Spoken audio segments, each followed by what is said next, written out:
नमस्कार, मैं हूं अमीश देवगन और आप देख रहे हैं देश का लोकप्रिय और सर्वश्रेष्ठ डिबेट शो टक्कर। चीन के चंदे पर बहुत बड़ा सियासी तूफान खड़ा हो गया क्योंकि बीजेपी कह रही है कि चीन ने राजीव गांधी फाउंडेशन को मोटा पैसा दिया है और इसके बदले में उस दौर की कांग्रेस सरकार ने चीन को जमकर फायदा पहुंचाया।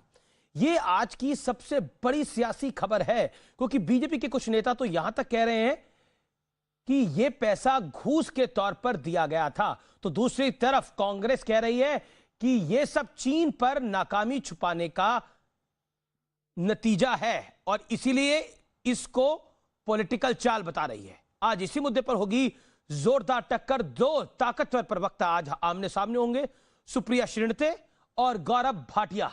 तो आज की टक्कर वाकई जोरदार होगी। इसके अलावा मेरे साथ फॉर्मर आर्मी चीफ जे सिंह साहब भी जुड़ेंगे जो कि सियाचिन पर सबसे बड़ी गवाही देंगे, तो जरूर देखेगा इस कार्यक्रम को। और अजय आलोक भी होंगे और साथ ही सुनील यादव भी होंगे।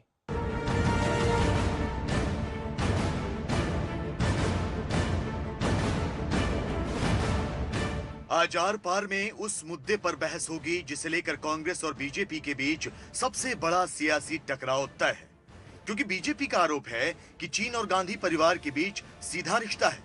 बीजेपी ने राजीव गांधी फाउंडेशन का चीन से रिश्ता जोड़ दिया है।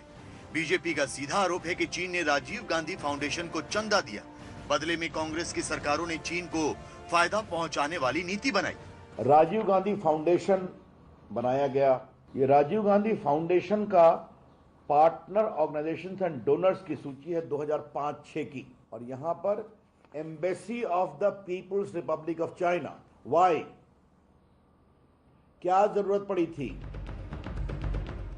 जरा ये दस्तावेज देखिए जिसे बीजेपी के अमित मालवीय ने ट्वीट किया है। ये 2005 और 2006 के बीच राजीव गांधी फाउंडेशन को डोनेशन देने वालों की लिस्ट है। इस लिस्ट में government of People's Republic of China यानी चीन की सरकार का भी नाम है। अमित मालवीय ने यह दावा भी किया है कि 2006-2007 में चीन की सरकार ने राजीव गांधी फाउंडेशन को 90 लाख रुपए दिए। बीजेपी के आरोप हैं कि इस डोनेशन के बाद राजीव गांधी फाउंडेशन ने स्टडी करवाई जिसमें कहा गया कि चीन के साथ एफटीए यानी फ्री ट्रेड एग्रीमेंट भारत के लिए बहुत जरूरी है। हालांकि भारत पर इसका उल्टा असर हुआ और चीन के साथ भारत का व्यापार घाटा लगातार बढ़ता चला गया। 1962, 1967, 2005-6, 2013 में जीने की बजाय आज इस मौके पर चीन दुस्साहस कर दोबारा भारत की सीमा पर कब्जा कर रहा है और सरकार आंखें मूंदे केवल और केवल विपक्ष पर हमले में व्यस्त है। भटकाइए मत, असत्य मत बोलिए, झूठ मत बोलिए। जिस राजीव गांधी फाउंडेशन की बात हो रही है उसकी अध्यक्ष खुद कांग्रेस अध्यक्ष सोनिया गांधी हैं, जबकि पूर्व पीएम मनमोहन सिंह, राहुल गांधी, प्रियंका वाड्रा और पी चिदम्बरम जैसे दिग्गज कांग्रेस नेताओं का नाम इसके सदस्यों में शामिल है। लेकिन बड़ा सवाल यह है कि क्या वाकई बीजेपी के आरोपों में दम है या फिर यह सिर्फ कांग्रेस को सियासी नुकसान पहुंचाने की चाल है। आज इसी पर होगी देश की सबसे बड़ी बहस।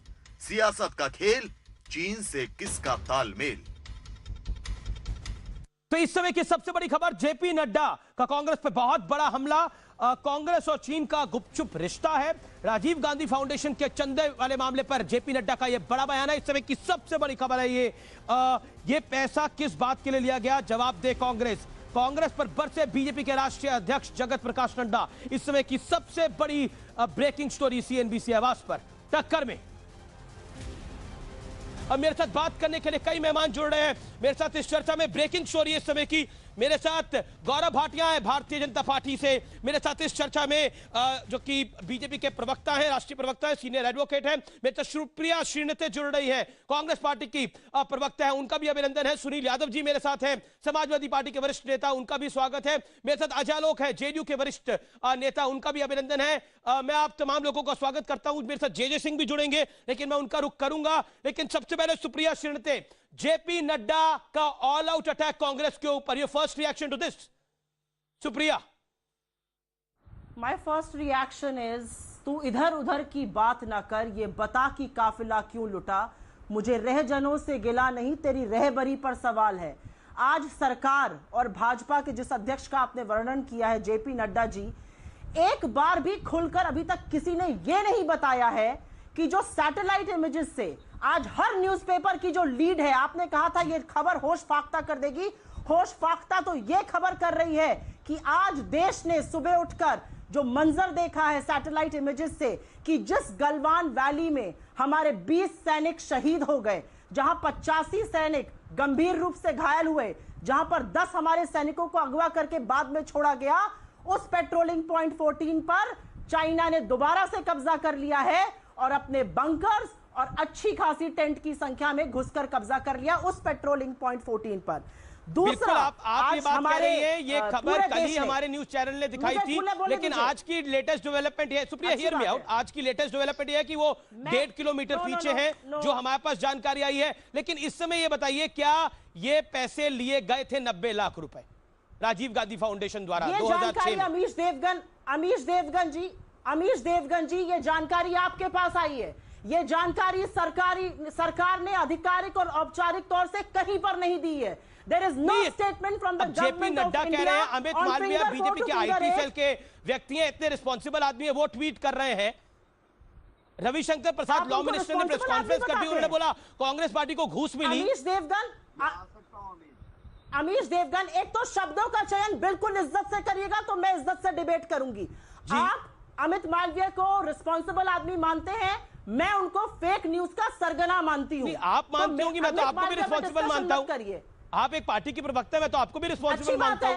You are former journalist also, I respect you and regard you. News दिखाइए, वो जो अमित मालवीय फेक न्यूज़ दिखाते हैं, देखिए डिबेट अमित मालवीय पे नहीं है। आप अमित मालवीय को कुछ मत समझिए, जेपी नड्डा बीजेपी के प्रेसिडेंट है। रविशंकर प्रसाद जी ने जो बोला, उन्होंने रविशंकर प्रसाद जी के ये शब्द हैं। चलिए, स्टैंप पर तो प्रेसिडेंट है ही, स्टैंप प्रेसिडेंट तो है ही, रबर स्टैंप प्रेसिडेंट तो है ही जेपी नड्डा जी, वो मैं मानती हूं। जेपी नड्डा जी को आज खड़े होकर देश का यह सवाल का जवाब देना चाहिए कि हमारी धरती पे चीन घुसा हुआ है। Finger 4 to finger 8, Galwan valley, Galwan river bed, हर जगह चीन का प्रकोप है। आपके एमपी अरुणाचल से कह रहे हैं चीन घुसा हुआ है, नेपाल आपके घर में घुस के हेलीपैड बना रहा है, और आप अभी भी पुरानी विपक्ष की बात करिएगा। आज के सवालों का जवाब दीजिए।